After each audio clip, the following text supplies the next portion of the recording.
กับทักทายสบายดีเนาะโอ้ติดขัดแล้วก็สวัสดีพ่อแม่พี่น้องเบิดสุคนทางฝั่งลาวพี่น้องทางต่างประเทศเบิดทุกคนแล้วก็พ่อแม่พี่น้องทางฝั่งไทยเนาะ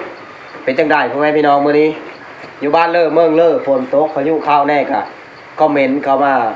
บอกบ่สว่างกันเด้อบ่สว่างกระทบแห้งนะมื้อนี้นะอยู่เพื่อนหรือว่าอยู่บ้านบ่สว่างอยู่ไส้บัวทองนี่พายุเข้ามาในเพื่อนบ่สว่างนี่เปียกเบิดด้านในนะเปียกเบิดเลยเบิ่งสังเกตเบิ่งน้ำเนาะมันตกอยู่ประมาณชั่วโมงปลายเนาะแล้วก็ลมแห้งกว่าฝนพ่อแม่พี่น้องลมนี่มันเฮ็ดมาบ่ได้นี่พวกไม้นี่ลมไปเลยแล้วก็ได้ยินข่าวแว่วๆเขาว่าอยู่ในบ้านว่ามีเฮือนคน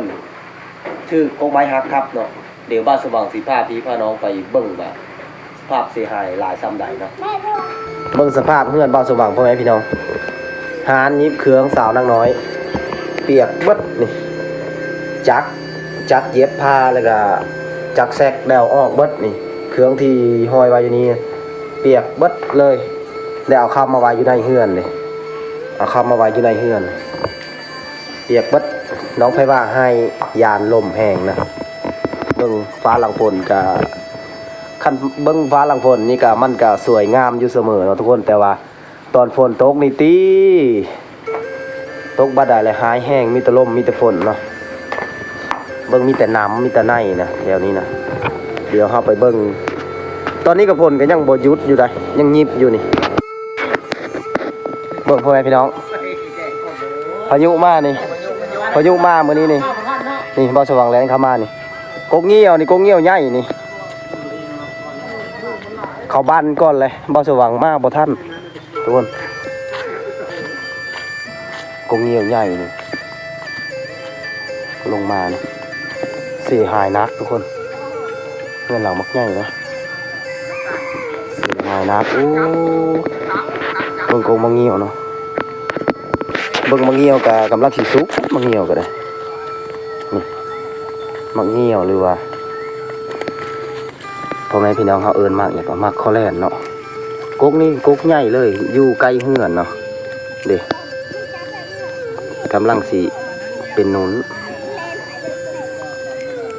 เพราะว่าลมมันมาตามนี้เนาะลมมันมาตามหอมผานี่มันสิเกี่ยวมานี่จะมาใส่ถือกำเฮือนนี่มุนเลยนะหลังคามุนมาเลยทุกคนก็เห็นใจเนาะเจ้าของเฮือนก็อยู่ไทยผู้อยู่นครศรีธรรมราชเจ้าของเฮือนนะไปหาเงินหาค่ำเนาะไปอยู่สวนทุเรียนเพื่อหาเงินหาค่ำมาก็อยากได้อยากมีเนาะแต่ว่าพายุมาเนาะเฮือนที่อยู่ทางบ้านก็ปลูกไม้ล้มใส่ก็หมุนเนาะเพราะว่ากกไม้จากกกไม้ไปหาเฮือนเพิ่นก็ประมาณ3 เมตรนะทุกคนประมาณ3 เมตรนี่มันจีกเลยนี่มันเป็น2 กกจีกเลยแล้วมันสิลงพาดมาทางนี้พาดมาใส่ทางนี้เบิ่งด้านหลังนะเพื่อนกับหลังใหญ่นะเบิ่งด้านหลังก็หมุนเลยพ่อแม่พี่น้องโอ้ยน่าเห็นใจเนาะไปหาเงินหาค่ำมาเพื่ออยากสร้างซ่อมแซมเฮือนเนาะเปลี่ยนสังกะสีหรือว่าอยากเปลี่ยนผานะแต่ว่าพายุมาเฮ็ดน่าเห็นใจแล้วพ่อแม่พี่น้องเบิ่งคนบ้านทางมาพี่น้องชาวบ้านก็พากันมาเบิ่งมากวดเบิ่งความเสียหายนะหลังนี้ก็อยู่ไทยหลังนี้ก็ไปนำกันนะถือว่าเสียหายนักนะพ่อแม่พี่น้องเสียหายนักเลย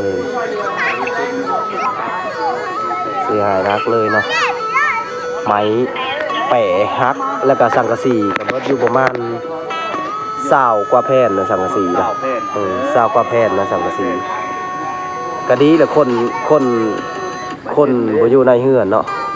ไม่เส้นอีกเป็นแปะแล้วก็เป็นแป้นผ่าดีที่คนบ่อยู่เพราะว่าลมแห้งแล้วคนมาอยู่ตารางเบิดเนาะ อยู่บ้านพะหอยนี่เมืองไซบัวทองแขวงขมวนนี่นี่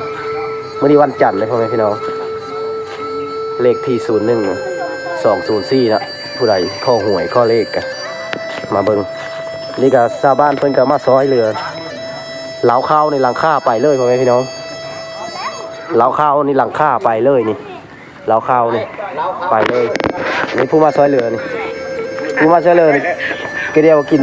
มะเงี้ยวบ่สุกงั้นกินมะม่วงก็เดียวกินมะเงี้ยวบ่สุกบ่สว่างก็มาบ่ทันนั่นตอนนั้นงาไม้อุ้มยุ่มอยู่นะมากับเพิ่นเฮ็ดก่อนใจหอมผู้มาทันยังทันมื้อนี้บ่ทันแล้วอันนี้คนมาหื้อไม้ออกจากเฮือนความสามัคคีของชาวบ้าน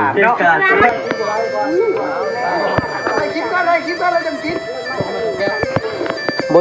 อยู่แถวเฮือนเฮานั่นปลารถจะเพิ่นยุดมันแตนเลยเด้แตนฟาดมาบ่ได้เลยหยุดรถน่ะ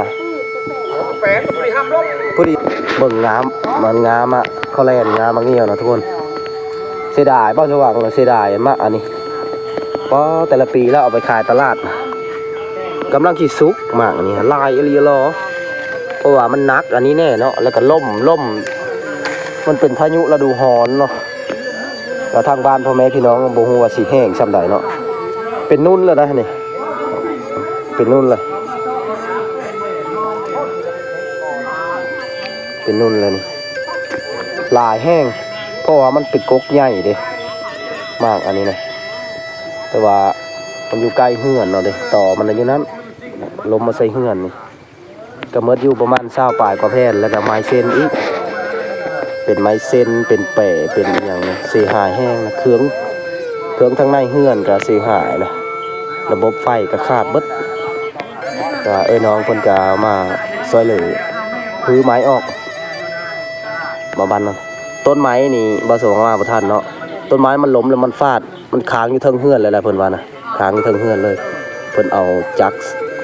เลื่อยมาตัดลงดึงลงเอาไปทิ่มก็ขอแสดงความเสียใจนำครอบครัวเพิ่นเนาะที่เกิดเหตุการณ์แบบนี้เนาะเพราะว่าเป็นภัยธรรมชาติภัยก็ปฏิเสธบ่ได้เนาะถ้ามันเกิดขึ้นแล้วก็ช่วยเหลือกันพ่อแม่พี่น้องเฮาก็ช่วยเหลือกัน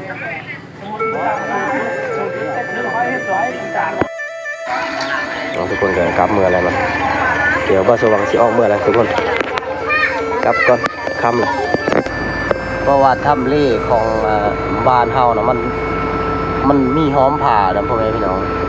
เป็นผ่าข้างนั้นข้างนี้ล่มมันก็เลยแห้งนะบรรยากาศหลังฝนตก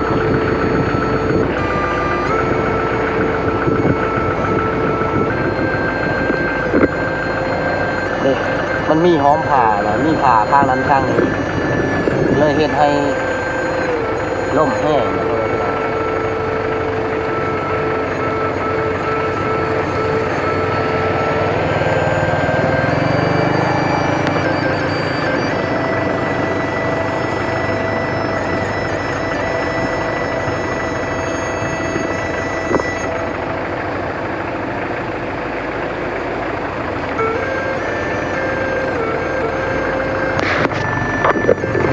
อันนี้ก็เป็นโรงเรียนดีที่คงไว้อยู่โรงเรียนในบ่อลมนะ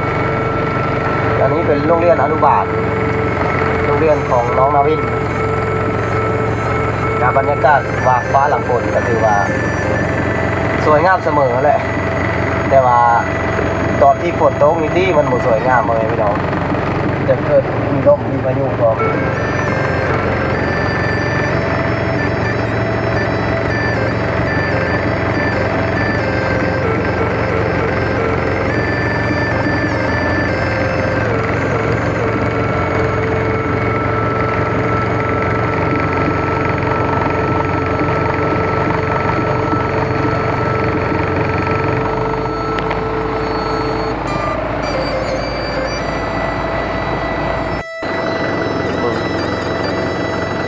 ล่มโตนผ่าแน่เลยเราเบิ่งน้ำนะฝนแห้งอะไรอย่างเงี้ย